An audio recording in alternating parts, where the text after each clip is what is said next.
मेवाड़ के राजा महाराणा प्रताप। महाराणा प्रताप का नाम सुनकर ही हमारे दिमाग में घोड़े पे सवार, हाथ में भाला लिए एक शूरवीर व्यक्ति का चित्र आ जाता है। महाराणा प्रताप की जीवन गाथा, उनके युद्ध, उनका शासन और उनकी वीरता के बारे में तो सबको पता है, पर कुछ ऐसे पॉइंट हैं जो हर किसी को नहीं पता है।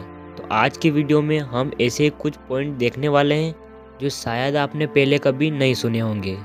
जैसे महाराणा प्रताप ने चेतक को कहाँ से खरीदा, कुंभलगढ़ के कुओं में जहर, महाराणा प्रताप के अंतिम शब्द क्या थे। इसी कुछ महाराणा प्रताप से संबंधित महत्वपूर्ण घटनाओं के बारे में हम आज इस वीडियो में जानेंगे। तो शुरू करते हैं एक महत्वपूर्ण घटना के साथ, जो कि है कुंभलगढ़ के कुओं में जहर। हल्दी घाटी के युद्ध के बाद महाराणा प्रताप कुंभलगढ़ जाकर पुनः लड़ाई की तैयारी करने लगे थे।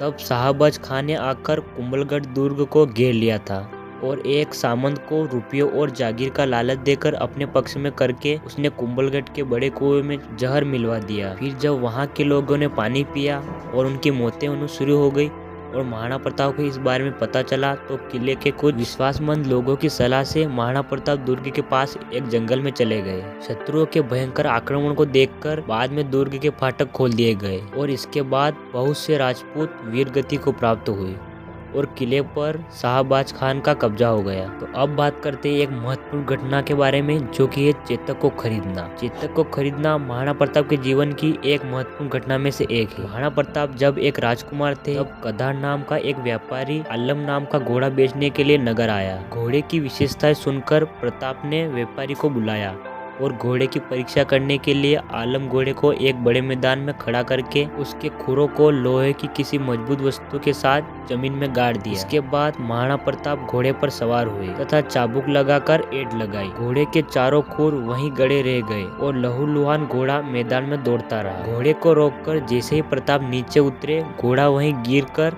बेहोश हो गया। प्रताप ने प्रसन्न होकर घोड़े का मूल्य देकर आलम को खरीद लिया। बाद में महाराणा प्रताप ने घोड़े का नाम बदलकर चेतक रख दिया। स्वामी भक्त चेतक ने हल्दी घाटी के युद्ध में एक पर कट जाने पर भी युद्ध के मैदान से महाराणा प्रताप को बचाकर ले गया और उसके बाद ही प्राण त्यागे। तो अब बात करते हैं एक और घटना के बारे में, जो कि है महाराणा प्रताप की प्रतिज्ञा। मेवाड़ पर मुगलों के आक्रमण से प्रताप के अन्य सामंतों के साहस में कमी आने लगी थी। ऐसी स्थिति में महाराणा प्रताप ने सब सामंतों को एकत्रित कर उन्हें रघुकुल की मर्यादा की रक्षा करने और मेवाड़ को पूर्ण स्वतंत्र कराने का विश्वास दिलाया और प्रतिज्ञा की कि जब तक मेवाड़ को स्वतंत्र नहीं करा लूंगा, तब तक राजमहलों में नहीं रहूंगा, पलंग पर नहीं सोऊंगा और धातु के बर्तन में भोजन नहीं करूंगा। महाराणा प्रताप के ऐसे बलिदान के लिए उनकी जितनी तारीफ करो उतनी कम है। दोस्तों, अब आती है हमारी एक और घटना, जो कि मेवाड़ की पगड़ी का गौरव। मेवाड़ का एक व्यापारी किसी काम की वजह से अकबर के दरबार में गया। अकबर को सलाम करते समय उस व्यक्ति ने अपने सिर से पगड़ी उतारकर अपने हाथों में ली और फिर सलाम किया। इससे अकबर बड़ा प्रसन्न हुआ और व्यापारी से पगड़ी उतारने का कारण पूछा। तो व्यापारी ने कहा कि यह पगड़ी मेवाड़ के महाराणा प्रताप की दी हुई है,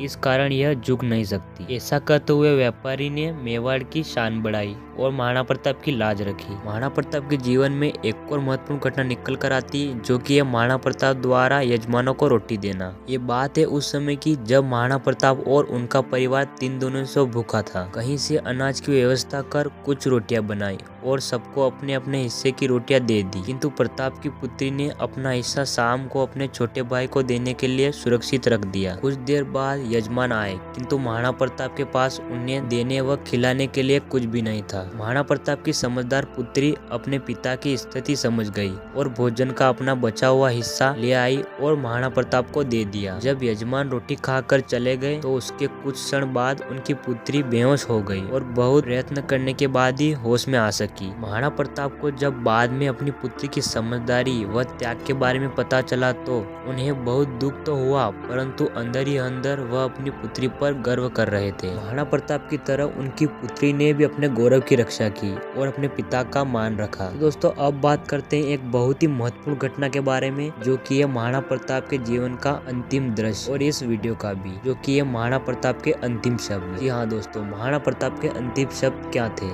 महाराणा प्रताप जब मृत्यु शैया पर लेटे हुए थे, दर्द अधिक था किंतु साथ में चिंतित भी बहुत थे। पास बैठे सामंतों ने चिंता का कारण पूछा तो महाराणा प्रताप ने बताया कि मेरे मरने के बाद क्या अमर सिंह मेवाड़ की रक्षा कर पाएंगे। यह सुनकर सामंतों के साथ अमर सिंह ने स्वतंत्रता का संघर्ष किया, संघर्ष को जारी रखने का व्रत लिया। इसी से महाराणा प्रताप को बड़ी शांति मिली और कुछ ही देर बाद महाराणा प्रताप ने अपना शरीर त्याग दिया। अपने अंतिम समय में भी महाराणा प्रताप को अपनी पीड़ा से ज्यादा चिंता अपनी मातृभूमि की थी। कहाँ मिलेगा ऐसा राजा और कहाँ मिलेगा ऐसा वीर जो मरते मरते भी अपनी मातृभूमि के बारे में सोचता गया, अपनी नहीं अपनी प्रजा की चिंता की। महाराणा प्रताप ने अपने पूरे जीवन में अपनी चिंता कभी नहीं की, अपना पूरा जीवन प्रजा की सेवा में ही गुजार दिया। ऐसा राजा दोस्तों कहीं शायद ही देखने को मिलता है। तो दोस्तों यही थी महाराणा प्रताप के जीवन की कुछ महत्वपूर्ण बातें। आपको इनमें से कौन सी बात पता नहीं थी कमेंट में जरूर बताना, और अगर वीडियो अच्छा लगा हो तो एक लाइक जरूर कर देना। आपके एक लाइक से हमें बहुत मोटिव मिलता है, और ऐसे वीडियो देखने के लिए सब्सक्राइब भी जरूर करना। धन्यवाद।